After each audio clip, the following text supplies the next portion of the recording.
나는 65세 얼마 전 퇴직했다. 퇴직하면 이제야 숨 좀 돌릴 수 있을 줄 알았다. 평생을 일에 치이며 살아왔으니 이제는 좀 쉬어도 되지 않겠나 싶었다. 그런데 막상 쉬어보니 이보다 더 고독한 시간이 없었다. 30년을 다닌 회사였다. 나는 나름 그곳에서 중요한 사람이었다. 내가 없으면 일이 돌아가지 않을 것 같았고 내가 결정하는 것이 곧 회사의 방향이 된다고 생각했다. 직원들은 내 의견을 기다렸고 회의에서 내 말 한마디면 분위기가 좌우되었다. 퇴직하기 며칠 전까지도 나는 그곳에서 인정받고 필요로 되는 사람이었다. 그런데 퇴직하는 순간 그 모든 게 한순간에 사라졌다. 처음엔 다들 아쉬워했다. 그동안 고생 많으셨습니다. 시간 나시면 꼭 한번 봬요. 그 말들이 얼마나 공허한 인사였는지 퇴직하고 일주일 만에 깨달았다. 아무도 나를 찾지 않았다. 내 전화기는 조용했다. 출근하지 않는 아침이 처음엔 낯설었지만 일주일 한 달이 지나자 견딜 수 없을 만큼 고독해졌다.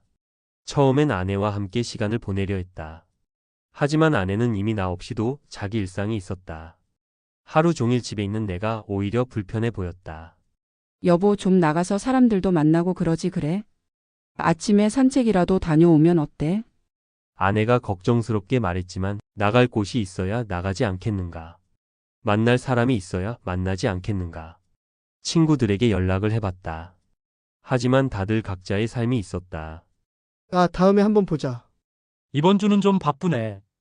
나도 언젠가 이런 말을 하며 바쁘게 살았겠지. 그런데 이제는 내가 연락을 기다리는 입장이 되었다. 그리고 알게 되었다. 이제 나는 사회에서 필요 없는 사람이 되었다는 걸. 퇴직한 지 6개월이 지나니 완전히 잊혀진 사람이 된 기분이었다. 누구도 나를 찾지 않았다. 나는 점점 투명한 존재가 되어 가고 있었다. 그제야 깨달았다. 내가 했던 일은 내 것이 아니라 회사의 것이었다는 걸. 내가 대단한 사람이었던 게 아니라 그저 회사가 나를 필요로 했던 것뿐이었다는 걸. 직함이 사라지니 내 존재감도 사라졌다. 나를 반겨주던 인사도, 나를 기다리던 전화도 모두 다 회사에 묶여 있었던 것이다. 나는 퇴직 후에도 나에게 가치가 있을 줄 알았다. 하지만 준비되지 않은 퇴직은 그저 세상에서 조용히 사라지는 과정일 뿐이었다. 내가 남은 인생을 살아갈 이유는 무엇인가? 무엇을 위해 하루를 보내야 하는가? 이제야 후회가 밀려왔다. 퇴직 후에도 내가 할 일이 있어야 했는데, 퇴직 후에도 나를 필요로 하는 곳이 있어야 했는데, 하지만 이제라도 늦지 않았다고 믿는다. 지금이라도 새로운 의미를 찾아야 한다. 내가 즐길 수 있는 일, 내가 다시 살아갈 수 있는 이유. 퇴직 후에도 내가 나로 존재할 수 있도록. 나는 이제 새로운 삶을 시작해 보려 한다.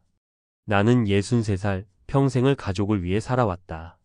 아침 6시면 출근해서 밤 10시에 퇴근하는 게 일상이었다.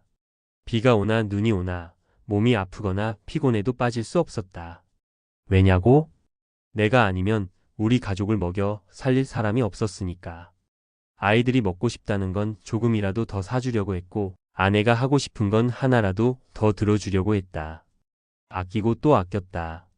대출을 받아 집을 사고 아이들 대학 등록금을 마련하고 결혼할 때는 혼수까지 보태줬다. 내 손에 돈이 남아도는 날은 단 하루도 없었다. 그런데도 괜찮았다. 가족들이 행복하면 나는 힘든 것도 내가 하고 싶은 걸 참는 것도 당연한 줄 알았다. 하지만 이제 와서 돌아보니 정작 내 몫은 없었다. 남들 다 준비했다는 노후 자금? 없다. 연금? 생활비 감당하기도 빠듯하다. 주식? 투자? 그런 거 해볼 여유도 없었다. 이제야 후회가 밀려온다. 나는 평생을 돈을 벌어왔는데 왜 내 손에 남은 게 없는 걸까? 왜 나는 한 번도 나 자신을 위해 돈을 써본 적이 없을까? 우리 부모님 세대는 자식이 곧 노후보험이었다. 어릴 때부터 그렇게 배워왔다. 자식 잘 키우면 나이 들어서 고생 안 한다. 자식은 부모에게 효도하는 게 당연한 거다. 그래서 나도 그렇게 믿었다. 그런데 이제는 다르다. 자식들도 힘들다. 그들도 자기 살기 바쁘고 우리를 챙길 여력조차 없다. 자식에게 손을 벌리고 싶지 않지만 이제 와서 보니 기대고 싶어지는 것도 사실이다. 하지만 기대고 싶다고 기대질 수 있을까? 몇 달 전 허리가 너무 아파서 자식에게 말했다. 허리가 많이 아프구나. 너희 집에 가서 조금만 쉬면 안 될까? 그런데 자식이 하는 말이 아니, 우리도 애 키우느라 너무 힘들어. 어디 요양원이라도 알아봐. 그 말을 듣는 순간 온몸이 얼어붙었다. 평생을 자식을 위해 살았는데 이제는 짐이 되어버린 걸까? 그제야 깨달았다. 자식이 내 노후를 책임져 줄 거란 기대는 착각이었다는 걸. 부모와 자식은 결국 따로 사는 인생이라는 걸. 자식이 부모를 사랑하지 않는 게 아니다. 그들도 자기 삶을 살아가기 바쁜 것이다.